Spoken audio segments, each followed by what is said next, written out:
आने वाला समय वो विनाशकारी आ रहा है। क्योंकि अभी हाल ही कल एक भगत भाई बहन को सौंपन आया, क्योंकि पुण्यात्माओं, इस दुनिया के जो भविष्य वक्ता हैं, जो आए दिन फेसबुक पे जो ये चिल्लाते रहते हैं, भविष्यवाणियां जो करते रहते हैं, ये भी ठीक है, ऐसा नहीं कह सकते कि वो गलत है, क्योंकि उनके पिछले जन्म की भक्ति है। उनके पिछले जन्म की भक्ति से उनके अंदर वो विजन आते हैं, वो दृश्य आते हैं, तो वो उस चीज को आगे बोल देते हैं। अब वो कितने सही है और कितने गलत है ये जाने परमात्मा। लेकिन जो परमात्मा के शरण में आ गए, जो बंदी छोड़ के जो बच्चे हो गए और जो मर्यादा में रह के भक्ति कर रहे, जिनके पिछले जन्म के संस्कार अच्छे हैं, पुण्यात्मा, उनको आगामी परिस्थितियों के लिए जो विजन आएगा, वो आप सही भविष्य वक्ता मान लेना, वो वैसा ही होगा। और आज पूज्य गुरुदेव जी संकेत ही करेंगे, ध्यान रखना, परमात्मा इशारा ही करेंगे।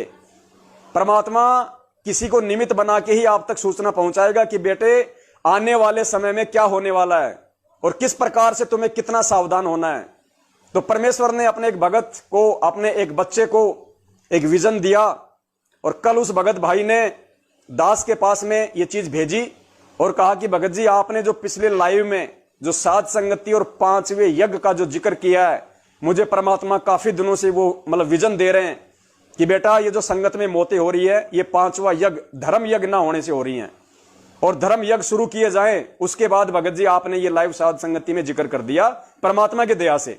परमेश्वर ने एक तरफ तो मुझे प्रेरणा की, एक तरफ परमात्मा ने आपको प्रेरणा करके लाइव बुला दिया। तो भगत जी धार्मिक भंडारे अर्थात संगत में साध संगति और सत्संग की बहुत ज्यादा जरूरत है वर्तमान में। तो उसके लिए उन्होंने मुझे एक अपना जो दृष्टांत है, उनको जो सौंपन आया कल या परसों, उन्होंने मुझे भेजा मैसेज लिख के। आप जी एक बार ध्यान से सुन लीजिए। वैसे तो मैंने सभी ग्रुपों में डाल दिया है, लेकिन इस पे चर्चा करनी बहुत ही अहम है, क्योंकि पुण्यात्माओं ये जो बात है ये सत्य है। ये बात सत्य इसलिए है क्योंकि ये गुरु जी के सत्संगों से भी मेल खाती है, ये जय गुरुदेव की भविष्यवाणियों से भी 100% मेल खाती है, ये नास्त्र दमस की भविष्यवाणी से भी 100% मेल खाती है।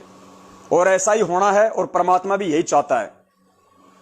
और ऐसा होगा तो फिर संगत का क्या होगा? संगत में से कौन बचेगा? क्योंकि जो काल का दंड है वो तो समान रूप से सब पे पड़ेगा। अब कौन बचेगा? जगत में तो वो बचेगा जिसके भक्ति संस्कार मजबूत हैं, और संगत में वो बचेगा जो मर्यादा में है। तो इसलिए आप और हम सभी सत्सेवकों की ये बहुत विशेष जिम्मेदारी बन जाती है कि जितना ज्यादा हो सके उतना हम ये संदेशे परमपिता परमेश्वर के बच्चों तक पहुंचाएं, संगत तक हम पहुंचाएं, ताकि संगत इन काल एजेंटों के झांसे से निकले, गुरुजी के बेटा बेटी भाई बंधु रिश्तेदार जवाई कोऑर्डिनेटर फर्जी नामदान संचालकों के बहकाव में से निकले, साथ संगति से जुड़े, अपनी मर्यादाओं को ठीक करे, गुरुदेव से माफी मांगे अपनी उन तमाम गलतियों के लिए जो उन्होंने पिछले 7 वर्षों में की है। बंदी छोड़ दयालु है, माफ करेगा। और जब ज्ञान आधार से जुड़ोगे, साथ संगति से परमेश्वर के वचन अनुसार चलोगे, तो मर्यादा खंडित नहीं होंगी, तो परमेश्वर रक्षा करेगा। वरना आने वाले समय में तो वही भयंकर विनाश होगा जो इस भाई को गुरुदेव ने दिखाया है। दास आपको यह पढ़ के सुना रहा है। भगत जी सतसाहिब दास को कल एक सपना आया कि देश विदेश में एक वायरस फैल गया जिसका नाम पाईगिनिया। पुण्यात्माओं ध्यान रखना, वायरस का नाम बताया पाईगिनिया। हो सकता है वायरस का नाम कोई दूसरा भी हो, वायरस का नाम कोई दूसरा भी आ जाए, कोई जरूरी नहीं है, और यह नाम भी आ सकता है, कोई बड़ी बात नहीं है। और पहले से भी भविष्यवाणी हो रखी है कि 5-6 महामारियां आएंगी, एक से बढ़ के एक। तो इन्होंने कहा कि भगत जी सतसाहिब दास को कल एक सपना आया कि देश विदेश में एक वायरस फैल गया जिसका नाम पाईगिनिया था। अगर इसको गुरुजी आके बोलते ये बात तो हम मान लेते कि भाई यही नाम रहेगा वायरस का, लेकिन इनको सौंपन आया था, परमात्मा ने इनको संकेत किया है, इनको इशारा किया है, इसलिए हम कह रहे हैं कि वायरस का नाम चेंज भी हो सकता है, ये भी हो सकता है, कोई बड़ी बात नहीं है। भगत जी सतसाहिब दास को कल एक सपना आया कि देश विदेश में एक वायरस फैल गया जिसका नाम पाईगिनिया था, जो खाने की सभी चीजों पर, पानी पर और हवा में बहुत तेजी से फैल रहा था। लोग भी यही भविष्यवाणियां कर रहे हैं आने वाले समय के लिए। लोग उस बीमारी से बुरी तरह तड़प तड़प कर मर रहे थे। लोग जो भी चीज खा पी रहे थे उसमें वह वायरस मौजूद था। बच्चे जवान सबका बुरा हाल हो रहा था। दाने दाने के लिए लोग मोहताज हो गए थे। खाने को कुछ नहीं रहा था।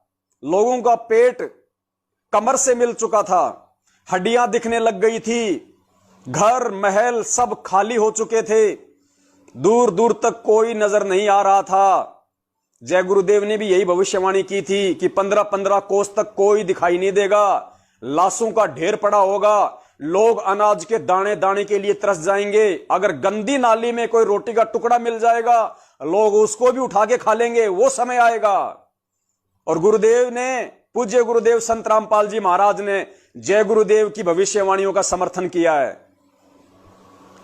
घर महल सब खाली हो चुके थे, दूर दूर तक कोई नहीं दिख रहा था, घर खाली पड़े थे, बड़े बड़े अमीर लोग मुट्ठी भर खाने के दाने के लिए बोरियां भर भर के पैसे दे रहे थे। ये जय गुरुदेव की भविष्यवाणी है जो इस भाई को परमात्मा ने दृष्टांत दिखाया। पुण्यात्माओं, 6 साल से दास चिल्ला रहा है, पिछले 2 साल से दास विशेष तौर से चिल्ला रहा है।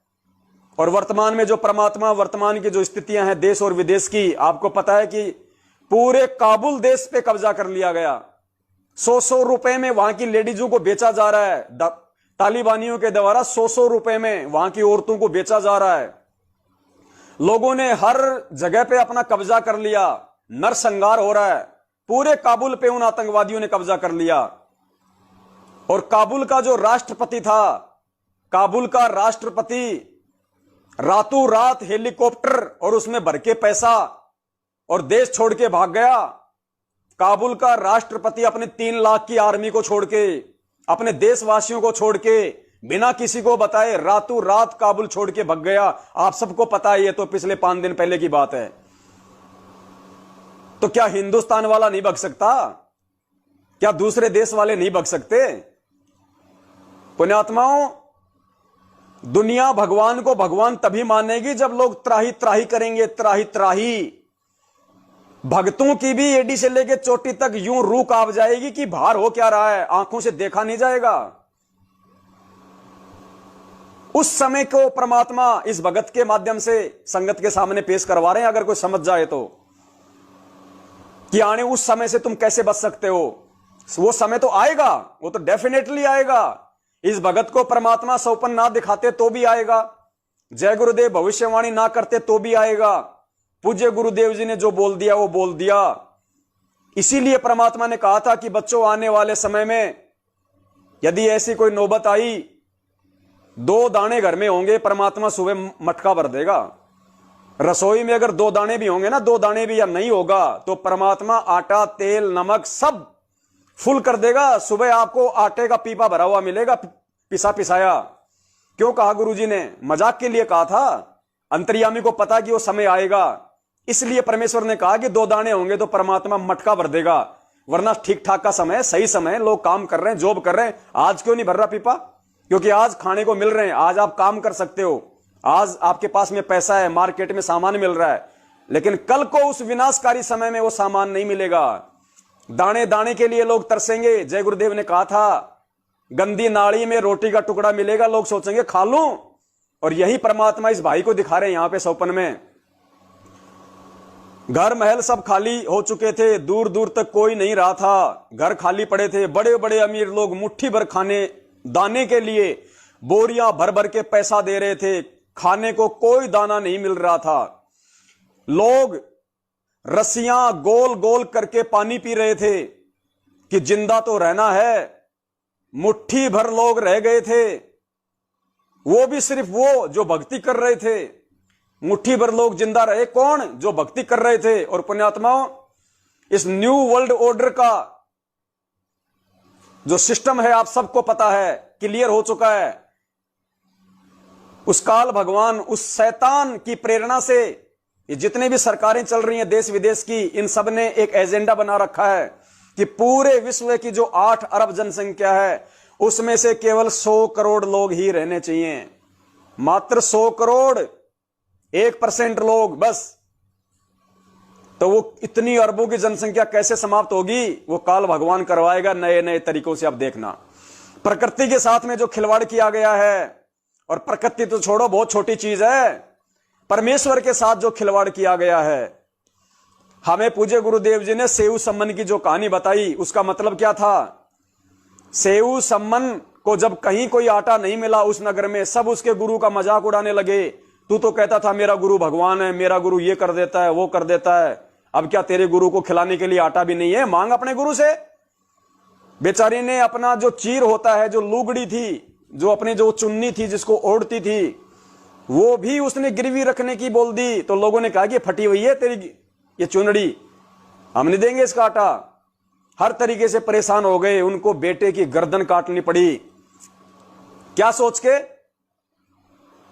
सेऊ की पत्नी नेकी ने कहा कि गुरुजी सत्संग में सुनाते हैं कि साधु अगर भूखा चला जाए तो पूरा जो नगर है वो तहस नहस हो जाता है।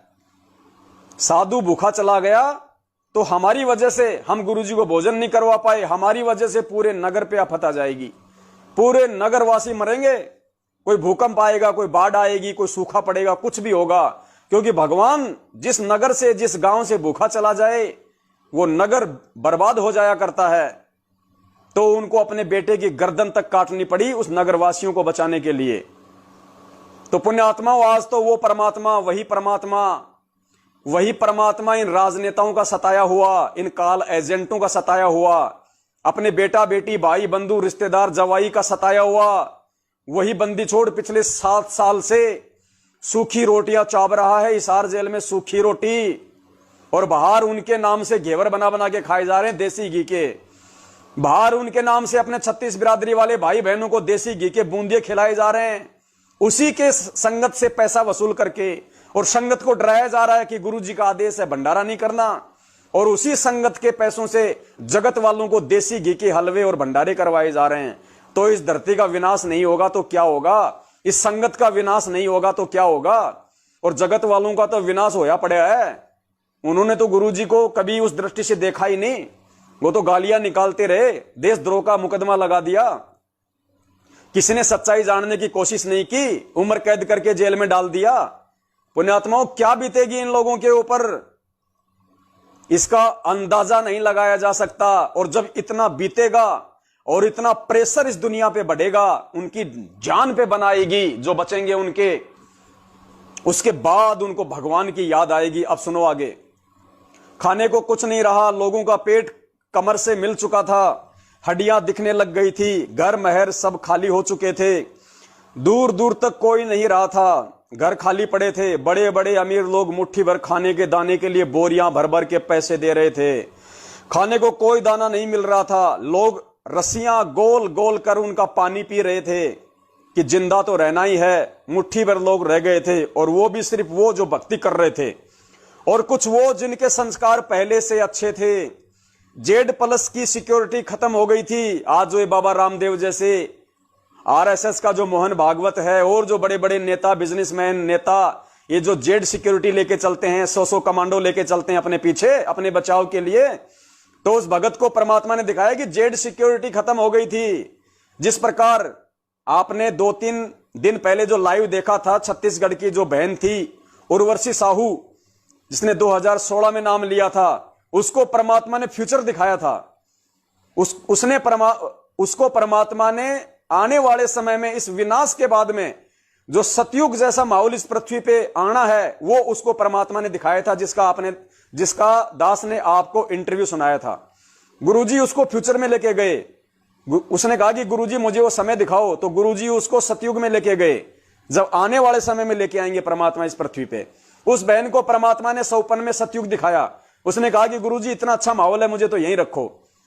इसी प्रकार इस भाई को उस सतयुग स्थापित होने वाले समय से पहले जो महाविनाश होना है, जो महापीड़ा आनी है इस संसार के ऊपर, इस दुनिया के ऊपर, भक्तिहीन प्राणियों के ऊपर, और सतगुरु के उन तमाम भक्तों के ऊपर जो आज मर्यादाओं में नहीं है, जो आज गुरु जी के वचन पे नहीं चल रहे, ज्ञान को आधार नहीं बना रहे, उनके तो आज भी दुर्गतियां हो रही हैं। आने वाले समय में क्या होगा, उनको खुद विचार करना चाहिए।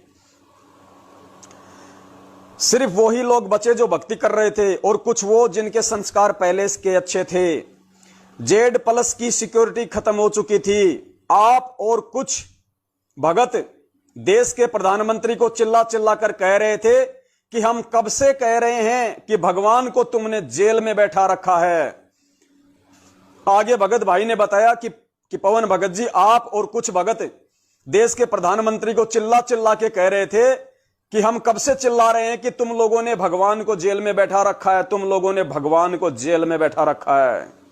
दास ने कितने वीडियो बनाए नरेंद्र मोदी के लिए। पिछली बार कोरोना आया तो दास ने वो अपना जो अमृत है चरणामृत परमात्मा का वो दिखाया कि भैया इसके अलावा दुनिया में कोई इलाज नहीं है। और पुण्यात्माओं, उसके बारे में भी आपको एक अभिषेक सिंघल है ये अपने इंडिया का, जिसको भारत का नास्ट्रेडमस कहा जाता है, जिसकी काफी भविष्यवाणियां सटीक बैठती हैं, उसने भी एक ऐसी ही भविष्यवाणी की है, वो भी आपको दिखाऊंगा इसके बाद में। तो पुण्यात्मा होगा वही जो परमात्मा इस दास के माध्यम से पहले से ही सूचित करवा चुके हैं कि भैया ये जो जल है ये ना तो दुनिया की किसी लेबोरेटरी में बन सकता, ना इसको दुनिया का कोई साइंटिस्ट बना सकता, और ये बिल्कुल पानी जैसा दिखाई देगा आपको। इसको चेक करोगे कुछ नहीं मिलेगा, लेकिन जो फॉर्मूला है इसके माध्यम से पूरी दुनिया को बचाने का, इन महामारियों को खत्म करने का, वो उस बंदी छोड़ने केवल इस कुत्ते पवन दास को दे रखा है। और दास ने खुला चैलेंज दे रखा है कि मुझे टाइम दे दीजिए, मात्र 16 दिन का टाइम दे दीजिए। 16वें दिन अगर हिंदुस्तान में एक भी कोरोना का पेशेंट मिल जाए, या आने वाले समय में जो भी बीमारी आए उसका पेमेंट, उसका एक भी पेशेंट मिल जाए पूरे हिंदुस्तान में, 16वें दिन अगर वो बीमारी हिंदुस्तान की सीमाओं से बाहर ना हो जाए तो मुझे किसी भी चौराहे पे खड़ा करके फांसी तोड़ देना। क्या इस पूरी दुनिया में आज तक किसी ने ऐसा कोई चैलेंज किया है? कौन करेगा? अरे जिसको विश्वास होगा वो करेगा, जिसको विश्वास होगा उस परमात्मा की, उस मेडिसिन पे, उस अमृत पे, वो करेगा। जिसको अपने गुरु पे विश्वास होगा वो करेगा। आप और कुछ भगत देश के प्रधानमंत्री को चिल्ला चिल्ला कर कह रहे थे कि हम सब कब से कह रहे हैं कि भगवान को तुमने जेल में बैठा रखा है। देश एक दूसरे देशों पर कीटाणु हमले कर रहे थे, जिसमें 2 डोज कोरोना की लगवाई थी, जिसने 2 डोज कोरोना की लगवाई थी, ये जो वैक्सीन लगवा रहे हैं कोरोना की, जिसने 2 वैक्सीन लगवाई, एक देश दूसरे देश पर कीटाणु हमले कर रहे थे, जिसने 2 डोज कोरोना की लगवाई थी, उसके अंदर वायरस पैदा हो गया था और वो बुरी तरह से मर रहे थे। पुण्यात्माओं, हम कब से चिल्ला रहे हैं कि भैया ये काल की सूक्ष्म चाल है। भक्तों को समझा रहे हैं कि पीला पर्चा गुरुजी का आदेश नहीं है। अरे जो भगवान चमड़े के जूते पहनने नहीं देता, वो गाय के खून की वैक्सीन क्यों लगवाने देगा? तुम्हारी बुद्धि खराब हो रही है क्या? मतलब वो पछताओगे आने वाले समय में। तो इस भाई को परमात्मा ने दिखा दिया कि जिसने 2 डोज कोरोना की लगवाई, उसके अंदर वायरस पैदा हो गया और नया खूंखार, और वो तड़प तड़प के मर रहे हैं। डॉक्टर नाम मात्र के रह गए थे। जब बहुत कुछ खत्म हो गया था, तब देश के दोनों बड़े राजा आप भगतों के कहने से भगवान को बाहर निकलवाने के लिए गए। भगत जी, ये इतना गंदा सपना था कि सब कुछ शब्दों में बयान नहीं कर सकता। सत साहिब जय हो बंदी छोड़ की।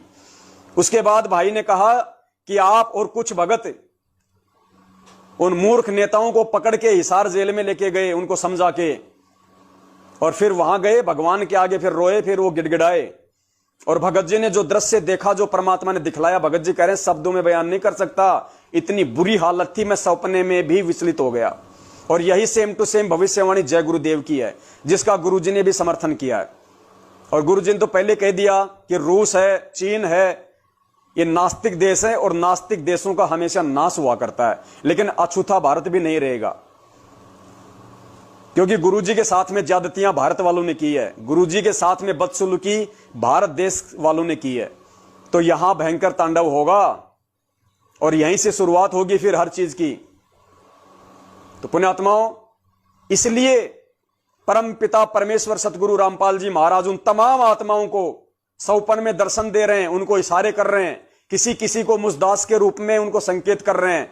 वो संकेत के 2 ही तरह के हैं। सबसे पहले तो आपकी परीक्षा कि आपके एक भगत और भगवान के प्रति क्या सोच है।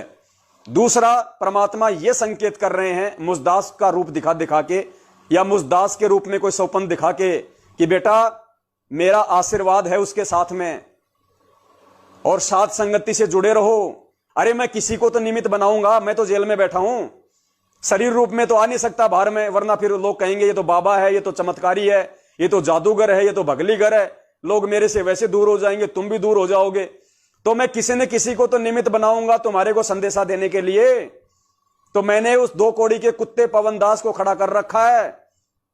मेरे ज्ञान से तुम तुलना करो, वो जो बोल रहा है, वो जो भोंक रहा है, और साथ संगति से जुड़े रहो। साथ संगति से जुड़ने का मतलब है कि मर्यादाओं में रहोगे। आने वाले समय की आपत्तियों से तुम्हें आगाह करता रहेगा, तुम्हें क्या बचाव का रास्ता है वो बताता रहेगा। तुम्हारे मन में जो खरपरवाह, जो शंकाएं आएंगी, उनका समाधान होता रहेगा। तुम्हारे अंदर मेरे प्रति वो भाव, वो दृढ़ता बनी रहेगी, भक्ति और भगवान के प्रति विश्वास बना रहेगा, तो तुम डगमग नहीं होगे। आने वाले समय में जो आपत्ति आएंगी, तुम उनमें डरोगे नहीं, घबराओगे नहीं। तुम्हारे को एक विश्वास रहेगा कि हम तो परमपिता परमेश्वर के बच्चे हैं। हम तो अपने भाई पवन दास के जो साध संगति का जो कार्यक्रम है, और उन्होंने जिस प्रकार से हमें बताया, जैसा उसको गुरुजी ने प्रेरणा की कि बेटा ये कैसे बच सकते हैं, क्या बचाव का साधन है, कौन कौन सी वो क्रियाएं हैं, कौन कौन से वो धार्मिक वो यज्ञ हैं। तो पुण्यात्माओं, परमात्मा जैसे जैसे दास को प्रेरणा करते जाते हैं, दास तो आप जीव के साथ में भोगता रहता है और सारे तरीके परमात्मा निकालता है। परमात्मा को मालूम है कि आने वाले समय में क्या होने वाला है और भक्तों को किस प्रकार से वो क्रिया करनी है। तो इन्हीं मैनेजमेंट वालों के माध्यम से ही परमात्मा ने सारे काम करवा दिए। कमला बहन के प्रति इनके मन में जो खरपतवार आई, नेपाल के स्टेट कोऑर्डिनेटरों ने कमला बहन के प्रति शिकायत की यहां पे गुरुजी की बेटी मंजू को, कि वो जो नेपाल की जो कमला है, वो तो संत रामपाल जी महाराज जी को भोग लगाती है देसी घी के हलवे का। इसकी शिकायत करो। शिकायत की गई, ऑडियो निकाली गई। ऑडियो से ही परमात्मा ने संगत में जगह जगह भंडारे, अब वो भोग लगाने शुरू करवा दिए, क्योंकि वो परमात्मा ने वो करवाना था। तो परमात्मा ने दास को फिर निमित्त बनाया, वीडियो बना, और परमात्मा ने पूरी संगत में संदेशा दिया कि बच्चों, जो भगवान तुम्हें बचा सकता है, जो भगवान तुम्हारा उद्धार कर सकता है, नालायकों, उसी का तो भोग लगाओगे। अरे कागज की फोटो को भोग लगाओ, फिर तो तुम्हारे मेरे जगत वालों में क्या अंतर हो गया। तुम कागज की फोटो को भोग लगाओ जो आज है ही नहीं इस धरती पे, वो दाढ़ी मूछ वाला वो रूप आज है ही नहीं, और तुम कागज को भोग लगा रहे हो। फिर तो वो पत्थरों को भोग लगा रहे हैं, राम कृष्ण ब्रह्मा विष्णु महेश देवी दुर्गा को भोग लगा रहे हैं दुनिया वाले, तुम कागज को और वो पत्थरों को। फिर क्या अंतर हो गया तुम्हारे में और उनमें। अरे मैं जिंदा कबीर बैठा हुआ हूं तुम्हारे सामने सतगुरु रूप में।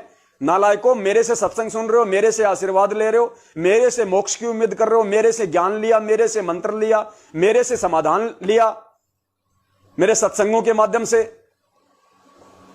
और तुम मुझे भोग नहीं लगा रहे, मुझे भगवान नहीं मान रहे, तो कैसे बचोगे? कौन बचाएगा फिर और तुम्हें? वो कागज की फोटो बचाए तो उसको भोग लगाओ, वो पत्थरों के भगवान बचाए तो उनको भोग लगाओ। तो पुण्यात्माओं, पिछले 1-1.5 साल से तो बहन नेपाल में भोग लगा रही थी, पिछले 2 साल से पवन दास भोग लगा रहा है, और अब जैसे ही परमात्मा की आत्माओं को मालूम पड़ा कि भैया 42 मिनट की भोग की आरती जो यूट्यूब पे है, हमारी जो नित्य नियम जो पुस्तक है उसमें लिखी हुई है, संध्या आरती के बाद में भोग की आरती, भोग लगाने की विधि, और सिंपल तरीके से लगाना है। सप्ताह में 1 बार या महीने में 1 बार या महीने में 2 बार, जैसे भी आपका समय मिले, आपकी स्थिति है, जितने भी आपके परिवार के मेंबर हैं, थोड़ा बहुत हलवा प्रसाद बनाया देसी घी का, थोड़ा अपना जो भी अपना जो खाना दाना बनाते हो रोज कितना अपना वो बनाया, पानी का एक शुद्ध लिया गिलास एक थाली में रखा, ऊपर से कोई साफ कपड़ा ढका, गुरुदेव के दरबार के आगे रखा, 42 मिनट की आरती ऑडियो या वीडियो में अपने मोबाइल में, लैपटॉप में, अपने जैसे भी लगाई, गुरुजी के आगे बैठ के अपनी 42 मिनट की आरती की। उसके बाद अपना भोग प्रसाद खाया, भंडारा लिया, गुरुजी का सत्संग सुना, हो गया भोग।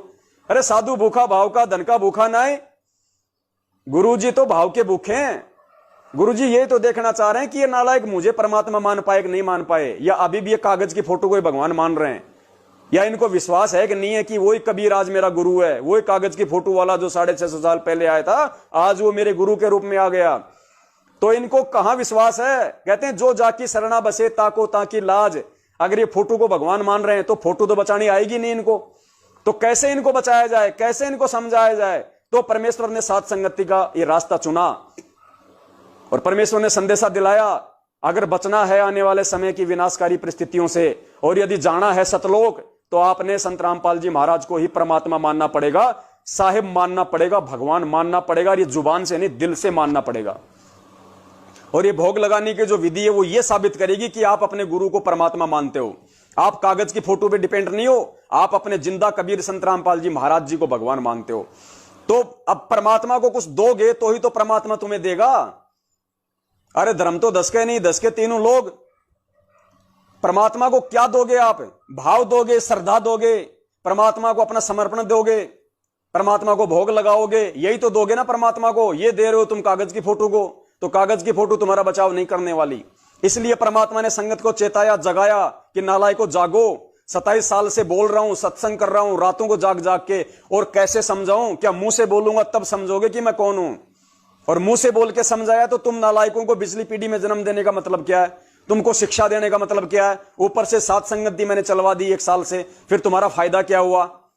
तो पुण्यात्माओं, जिस भाई की जैसी श्रद्धा हो, जिसको जैसा समय मिले, महीने में 1 बार, महीने में 2 बार या सप्ताह में 1 बार, संडे को या जैसे भी गुरुजी को हलवा का भोग लगाओ। जैसी आपकी श्रद्धा है, भले रोटी का भोग लगाओ मालिक को, लेकिन बड़े प्यार से गुरुजी को भगवान समझ के लगाओ।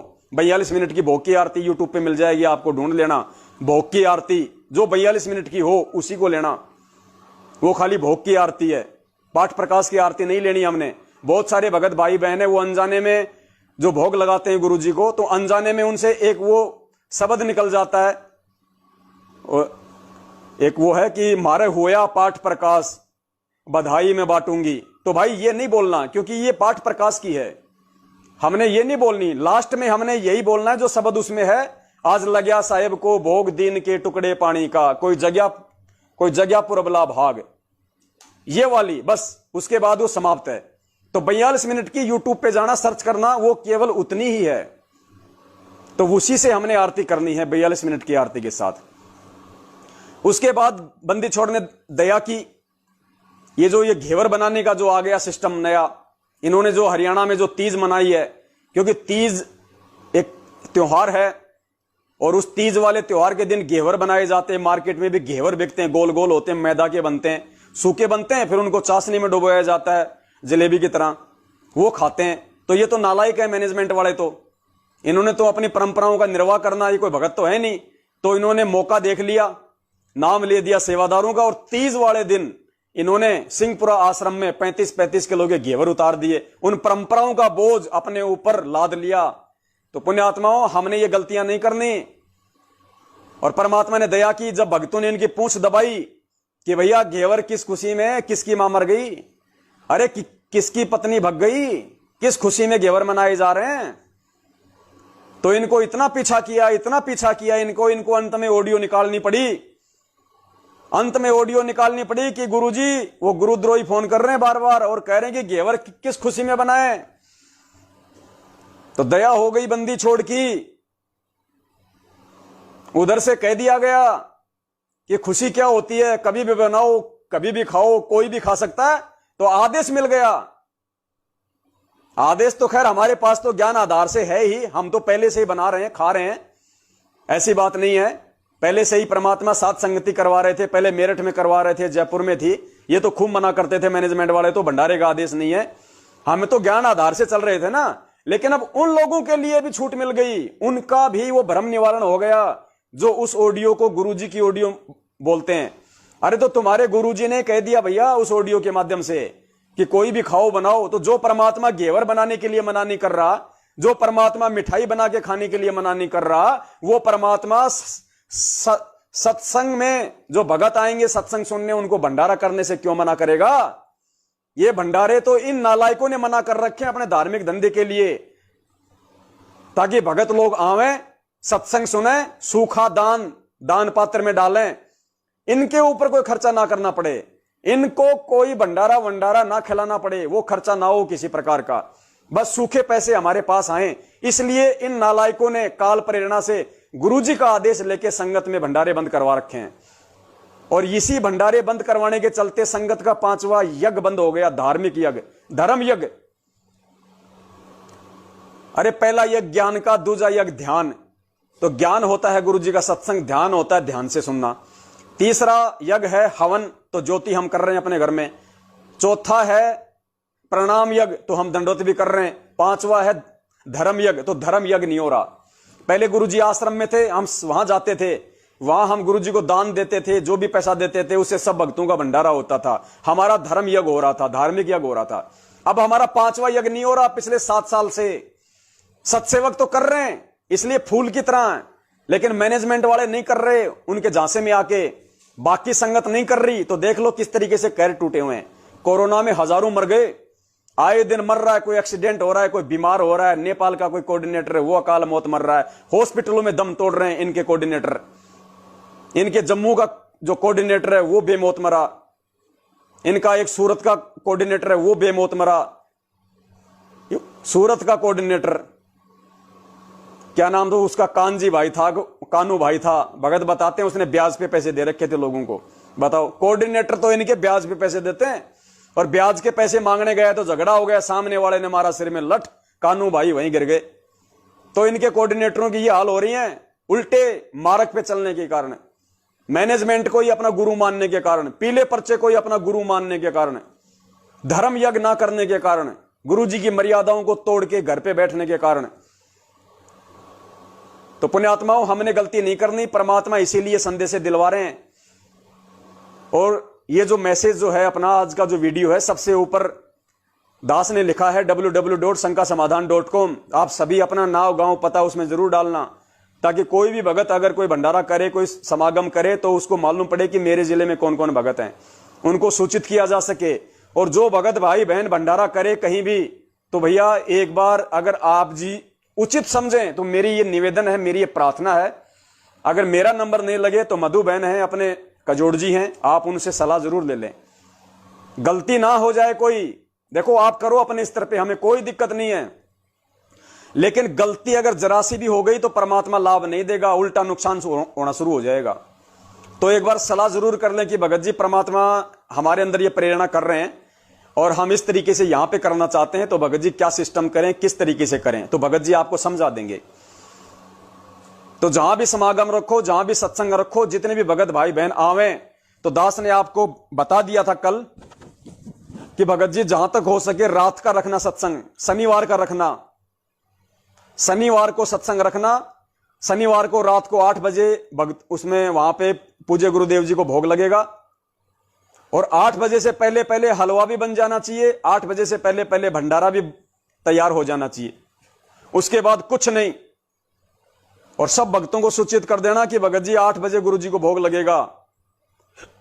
तो शनिवार को 8 बजे तक जिसने आना होगा आ जाएगा, 8 बजे आ जाए, अपना कोई टेंट वांट का जैसा भी सिस्टम है अपना वो कर लेना, हल्का फुल्का नीचे कोई मैट वगैरह कोई टेंट हाउस से ले आना।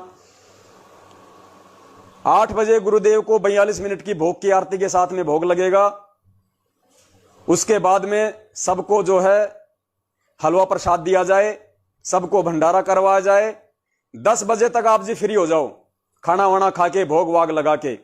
10 बजे तक जो छोटे बच्चे हैं वो भी सो जाएंगे, आपको कोई डिस्टर्ब नहीं करेगा।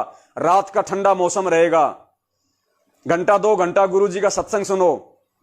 जो भाई सत्संग करे अपने अड़ोसी पड़ोसी गांव वालों को भी बुलाओ, पर्चे बंटवा दो, कोई दिक्कत नहीं है कि भैया सतगुरु रामपाल जी महाराज जी का सत्संग है, भंडारा है, आप जी आइए, आपका स्वागत है। इस तरीके से स्टैंड पे पर्चे उर्चे बंटवाओ, उनको टाइम बता दो कि 8 बजे का भोग है, आप जी भोग में होइए शामिल, और उसके बाद में फिर भंडारा है। तो 8 बजे भोग लगा दो, 10 बजे तक खाना वाना फ्री करो। 10 से 11 या 12 2 घंटे का गुरु जी का सत्संग सुन लो, 1 घंटा सुन लो। 10 से 11 1 घंटे का गुरु जी का सत्संग रख लो, और 11 बजे के बाद में रात तुम्हारी है, चाय बनाए जाओ, पिए जाओ, परमात्मा की चर्चा किए जाओ। मुझदास की वीडियो मत चलाना, वहां पे वीडियो देखने हैं मुझदास के तो अपने मोबाइल पे देखना, उस समागम के बाद में देखना। वहां पे केवल गुरु जी की चर्चा, वहां पे केवल संगत में घटित हो रही घटनाओं की चर्चा, सच्चाई की घटना जो चर्चा कि हम कैसे हम बच सकते हैं, कैसे ये संदेश ज्यादा से ज्यादा भगत भाई बहनों तक पहुंचाए जा सकते हैं, इन बातों की ही ज्यादा होनी चाहिए वहां पे चर्चा। इन बातों को लेके हमने डिस्कस करना है, संगत को कैसे जागरूक किया जाए, गुरुजी की महिमा, गुरुजी का गुणगान, हरि चर्चा, साध संगति, शंकाओं का समाधान करो अपने आपस में बैठ के गुरुजी के ज्ञान आधार से। और बड़े प्यार से परमात्मा को यह नजर आना चाहिए कि एक तरफ तो मैनेजमेंट वाले भी ड्रामा कर रहे थे, और अब देखो मेरे बच्चे अंदर से आत्मीयता से जो प्यार और जो प्रेम से जो समागम कर रहे हैं और मुझ परमेश्वर को भोग लगा रहे हैं। और जब परमेश्वर को भोग लगेगा तो पुण्यात्मा वहां पे दाढ़ी मूछ वाली फोटो नहीं होनी चाहिए, केवल अकेले पूज्य गुरुदेव जी की, और पूरी फोटो होनी चाहिए परमात्मा की। परमात्मा के चरणों से लेके ऊपर तक पूरी फोटो होनी चाहिए। दंडवत करने के लिए भक्तों को जगह होनी चाहिए वहां आराम से, साफ सफाई बिल्कुल अच्छे तरीके से, क्योंकि हमारा इष्ट एक ही है और कोई नहीं है। जो कबीर परमेश्वर है वही सतगुरु रूप में आया हुआ है, वही हमारा इष्ट है, वही हमारा गुरु है। और उसके अलावा हमने किसी में कोई आस्था नहीं रखनी है, ना मुनिंद्र में, ना सतसुकृत में, ना कबीर में। जो फोटो हम देखते हैं उसमें नहीं रखनी, बाकी तो खुद कबीर अपना गुरु, अपने गुरु जी खुद ही कबीर हैं। लेकिन वो जो 650 साल पहले वाली फोटो है वो अपने लिए कोई महत्व की नहीं है। आज वर्तमान वाली फोटो अपने लिए महत्व रखेगी। आज उस फोटो को देखेंगे वर्तमान वाली को तो भी हमें गुरुजी याद आएंगे, हमें गुरुजी ही याद आएंगे। और परमात्मा की वाणी है कि कबीरा दर्शन साधु का, मुख पे बसे सुहाग, और दर्शन उन्हीं को होते हैं जिनके पूर्ण भाग। तो गुरुजी के तो फोटो देखेंगे तो भी हमें पुण्य मिलेगा, क्योंकि वो असली संत है, पूर्ण संत है, परमात्मा है। तो ये साध संगति के जो कार्यक्रम है, सत्संगों के जो कार्यक्रम है, ये इस तरीके से आप जी रखो। शनिवार को रखो, पूरी रात आपकी है, अगला दिन संडे छुट्टी है, किसी को कोई जल्दबाजी भी नहीं होगी, ना किसी को कोई भागने की जल्दबाजी होगी। सुबह अपना आराम से उठो, अपना फ्रेश हो, मालिक का नित्य नियम लगाओ, जिसने मंत्र करना अपना मंत्र करो।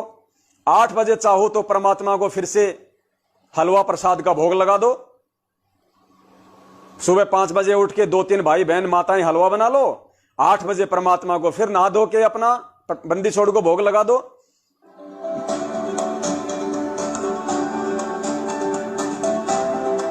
भोग लगा के जो भाई बहन और घंटा 2 घंटा मालिक की चर्चा करना चाहे चर्चा करते रहो।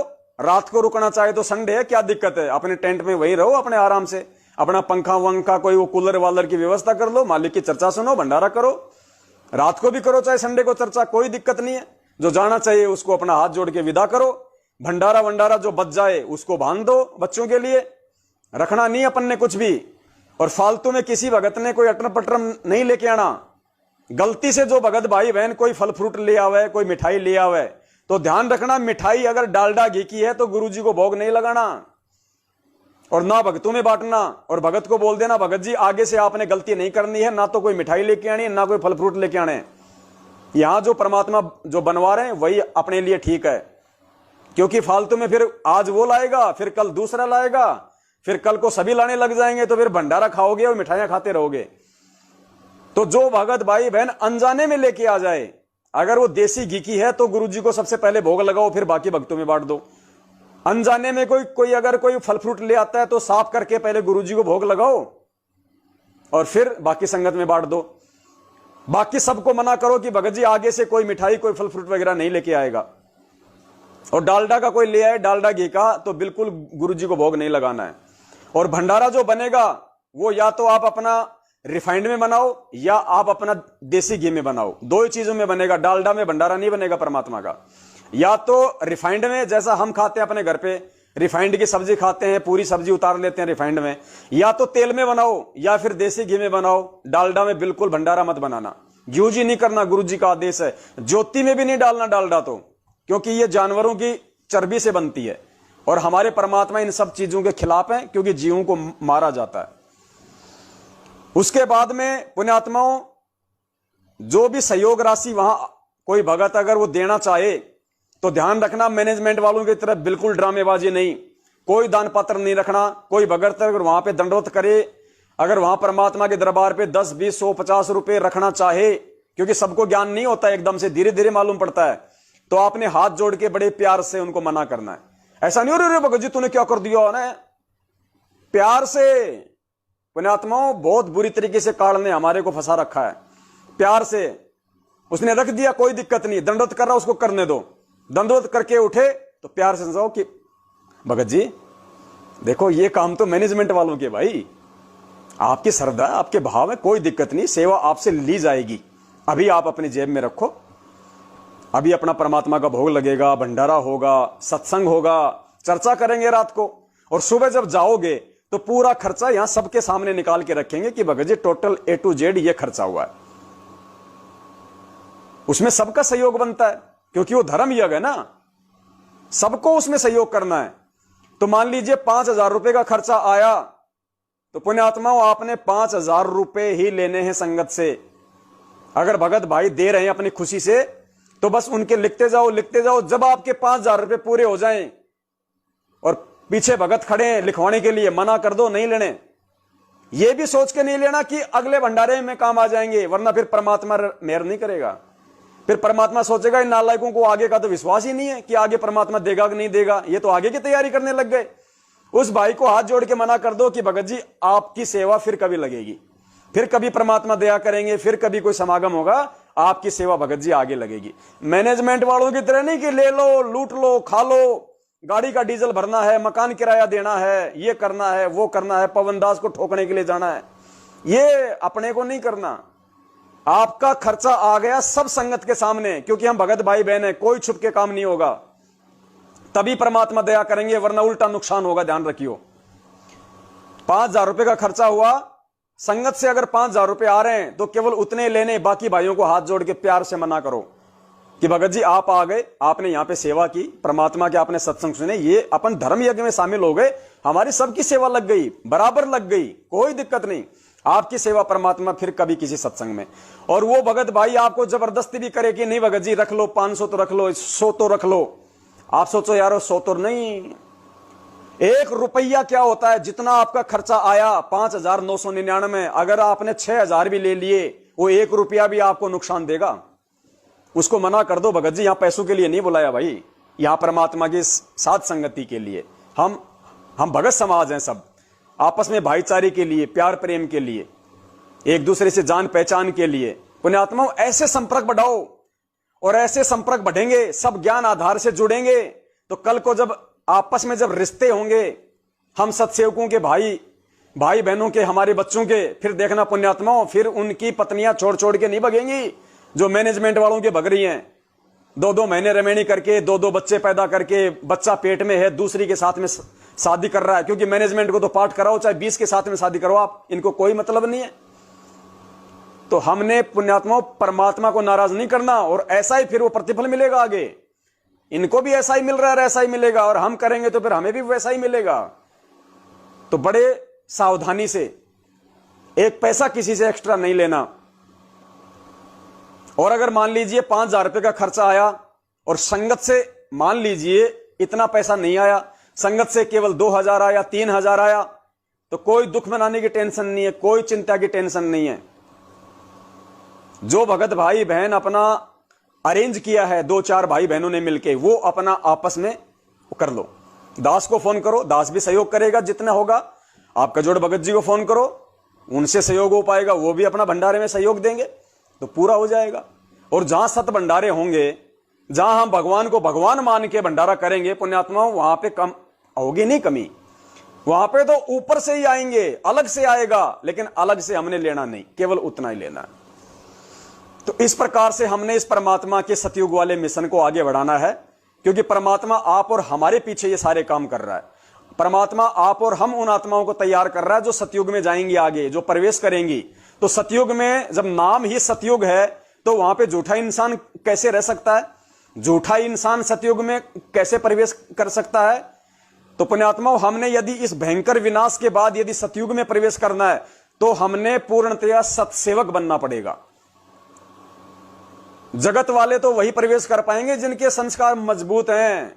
बाकी भगत समाज में यदि कोई साध संगति से नहीं जुड़ा, यदि कोई सतसेवक नहीं बना, पुण्यात्मा, वो चाहे गुरु जी के परिवार वाले हो, वो चाहे कोई कोऑर्डिनेटर हो, वो सतयुग में प्रवेश नहीं कर पाएगा। क्योंकि सतयुग के लिए फिर परमात्मा के पास बहुत आत्माएं होंगी। जरूरी नहीं है कि परमात्मा इसी भीड़ को वहां ले जाएंगे, बिल्कुल नहीं ले जाएगा। गिने चुने व्यक्ति जाएंगे, गिने चुने व्यक्ति जो हीरे मोती लाल है परमात्मा के।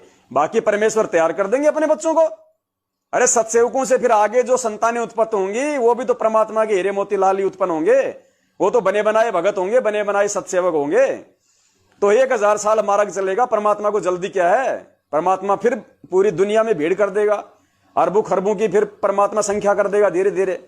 लेकिन परमात्मा गंदगी को सतयुग में लेके नहीं जाएगा।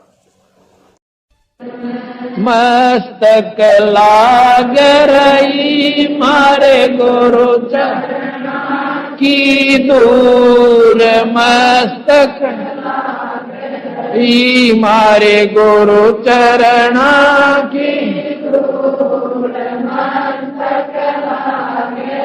जब ये धूल चढ़ी मस्तक पे, जब ये धूल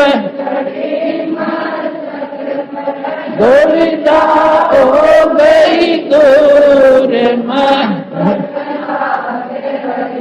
मारे गुरु चरणा की दूर ईड़ा पिंगला दम